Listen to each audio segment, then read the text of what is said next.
Karine, donc, vous avez, ça me fait plaisir de vous entendre parce que j'aimerais que beaucoup de femmes puissent dire la même chose que vous. C'est-à-dire que vous avez pris conscience de ce qu'est votre corps, de ce qu'est votre vagin et vous le respectez.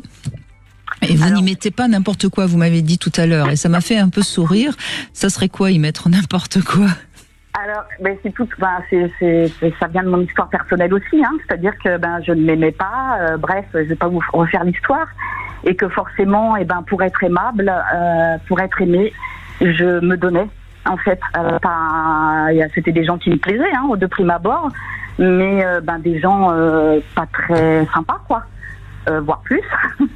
Donc, mais en tout cas, qui ne vous méritaient pas, puisque vous vous donniez, mais ils n'étaient pas aimables pour autant avec vous, parce que on peut se donner, mais on peut avoir en retour quelqu'un d'aimable. Ah ouais, oui. Là est mon discours, bien sûr. Hein, je suis tombée sur des hommes, des malentrus. Pas respectables du tout, ouais, et notamment dans la sexualité. Voilà.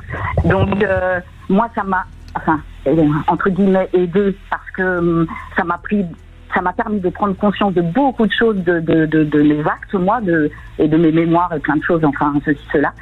Et aujourd'hui, c'est marrant parce que quand je pensais à vous, à cette thématique d'émission, il y avait le mot consentement qui me venait, et c'est marrant parce que vous parlez du non là à l'instant.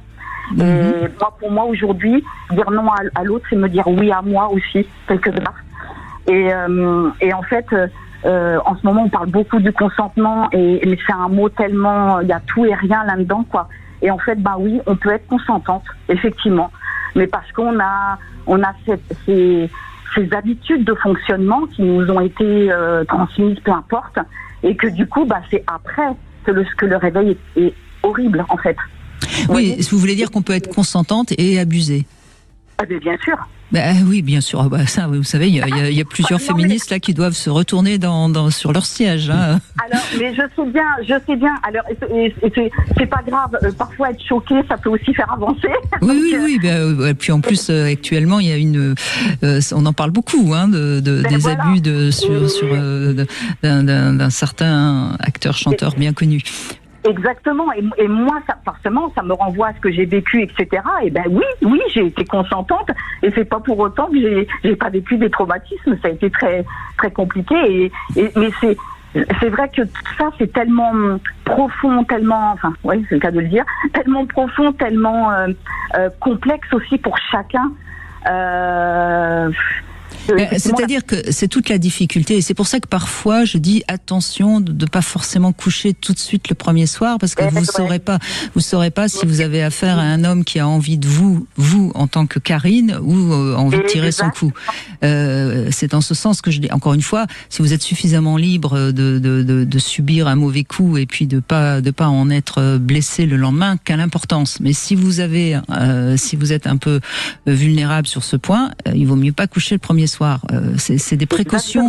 Et c'est des choses qui sont difficiles à dire parce que c'est pas, aujourd'hui on a un petit peu tendance à ne plus pouvoir parler vraiment de ce que c'est le sexe, quoi. Le sexe, c'est parfois un petit moment agréable pour l'un et pas forcément pour l'autre. Exactement. Et c'est merci pour cette émission, parce que après ça englobe tout un sujet, un vaste sujet, mais néanmoins. Mais ça voudrait dire, si je vous écoute bien, Karine, et je pense que c'est important peut-être que je dise ça veut dire que sur le plan symbolique, avoir un vagin et faire l'amour, on s'investit plus qu'avoir un pénis et faire l'amour. Est-ce que vous seriez d'accord avec ça, Karine, Christian? Moi, oui, pour moi, oui. Je pense, moi aussi. Moi aussi, oui, je pense. On est d'accord. Et c'est peut-être ça qu'il faudrait faire comprendre aussi bien aux hommes qu'aux femmes, quoi. C'est-à-dire que nous, on est quand même, on rentre dans notre intimité. Voilà, c'est ce que j'allais dire. Il y en a un qui est intrusif. Quand même, quoi qu'on en dise. Quoi qu'on en dise. Et puis le consentement. Alors, je vous ai écouté avec beaucoup d'intérêt parce que Brigitte le sait, j'organise régulièrement un congrès de gynécologues et j'essaye régulièrement d'essayer de trouver des orateurs pour essayer de définir ce que c'est que le consentement. Et c'est vrai que c'est extrêmement complexe, le consentement. Il y a le consentement sur le...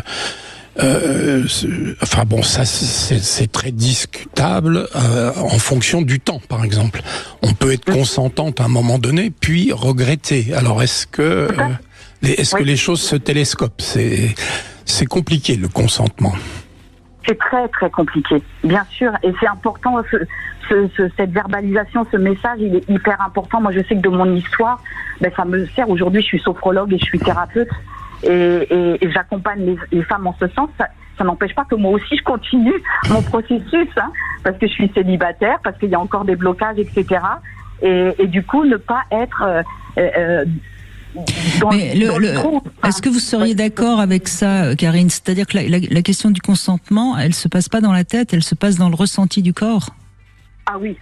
Parce que on peut être consentante parce que on trouve cet homme tout à fait charmant, agréable, et puis finalement il commence à nous toucher, puis on ressent plutôt quelque chose qui ne nous donne pas envie d'aller plus loin, donc on n'est plus consentante. Et pourtant on était consentante. Enfin c'est très complexe. Mais c'est compliqué pour le partenaire aussi. Mais bien sûr. Si on a un consentement au début qui se transforme par un non consentement, mais je suis bien d'accord. Surtout si on a accepté de rentrer dans votre chambre. Et que tout d'un coup, vous êtes déjà avec la bandaison, qui ne se commande pas, c'est bien connu. Oui, n'est-ce pas, Monsieur Brassens? Je vais me permettre d'aller un peu plus loin parce que j'ai peur. Allez jusqu'au fond, madame, allez jusqu'au fond. Non, ça ira. En fait, j'ai l'expérience. Moi, j'ai été consentante jusqu'à la fin, quoi. Jusqu'à la fin du rapport où j'ai même pris du plaisir. Oui. Sauf que c'est après en fait, et de se dire mais en fait les préliminaires il y avait que dalle, ou alors j'ai été pénétrée d'une violence, un truc ou dans les mots ou dans les, et en fait c'est très complexe parce que en fait on a tellement, alors moi c'est mon cas, mais la femme peut-être, je vais dire je connaissais la femme, j'en suis une, donc mais c'est en fait émotionnellement, on a été tellement impacté au niveau de notre éducation, au niveau de plein de choses. On a peut-être manqué d'amour. Moi, je sais que ça a été mon cas. Et que du coup, pour plaire absolument, mais presque on va y prendre du plaisir, quoi. Je sais pas comment. Et c'est là où de se dire, dès que. Alors là où je vous rejoins dans le corps, c'est-à-dire qu'à un moment donné, on ressent ce qui se passe clairement. Et de pouvoir aujourd'hui dire stop. Là, je pourrais dire, même dans l'acte, je pourrais dire, c'est bon, là, gars, c'est même pas la peine, donc ciao, quoi. Vous voyez? Oui, mais bon, on est généreuse, alors il a commencé, on le laisse terminer. Ouais, mais ce pauvre garçon. Ce pauvre garçon, mettez-vous à notre place. Mais c'est bien pour ça, je dis, on est généreuse, on vous laisse terminer. Consentement, j'étais consentante et puis après, j'avais plus envie. C'est compliqué d'abord à ressentir. On est sur un terrain très humide. On est sur un terrain glissant. Très très humide. Je crois qu'on va en rester là. Comme disait Brigitte, s'il est un peu respectueux et bienveillant, normalement, il devrait comprendre, même si c'est une relation d'une nuit. Ou d'une 5 à 7, ou je sais pas comment je pourrais dire. Mais vous voyez, c'est... Mais c'est pour ça que moi, mon discours que je donnerais aux jeunes filles, c'est attention, vous êtes amoureuse d'un homme, vous avez envie qu'il s'intéresse à vous, etc. Ne couchez pas trop vite pour être sûr qu'il s'intéresse à vous, parce que sinon il va tirer son coup et puis il y a une chance sur deux qu'il aille voir ailleurs après. Et vous vous sentirez rejeté, abusé, peut-être même violé. Et c'est ce que vous ressentirez et ce sera votre vérité et ce sera pas la vérité de l'autre évidemment. Et ça, mais ça devient après le problème de la justice et c'est pas simple. Alors justement, la justice, j'ai entendu dire que il y avait des réflexions sur la notion de consentement et ça, par rapport à la justice justement, par rapport à la notion de viol ou de et c'est très compliqué, bien sûr. Très très compliqué. Donc, et pour que la justice prenne parti sur la définition même du consentement, on n'y est pas encore. Non, on n'y est pas encore, bien sûr. Bon. Là c'est vraiment en revenir. Moi, ce que je dirais, c'est mesdames, prenez soin de votre vagin, prenez soin de votre vulve, de votre utérus, de votre appareil génital, ce que vous voulez, mais c'est comme si c'était, ça vous appartient en fait. Et oui, plus... oui, donc masturbez-vous, regardez-le et comprenez bien comment il fonctionne et comment la sécrétion arrive. Comprenez bien tout ça et si vous avez des questions, Christian est là pour y répondre. Voilà. Exactement. Et on va continuer. Merci beaucoup, Karine, de ce terrain très glissant dans lequel vous nous avez emmenés.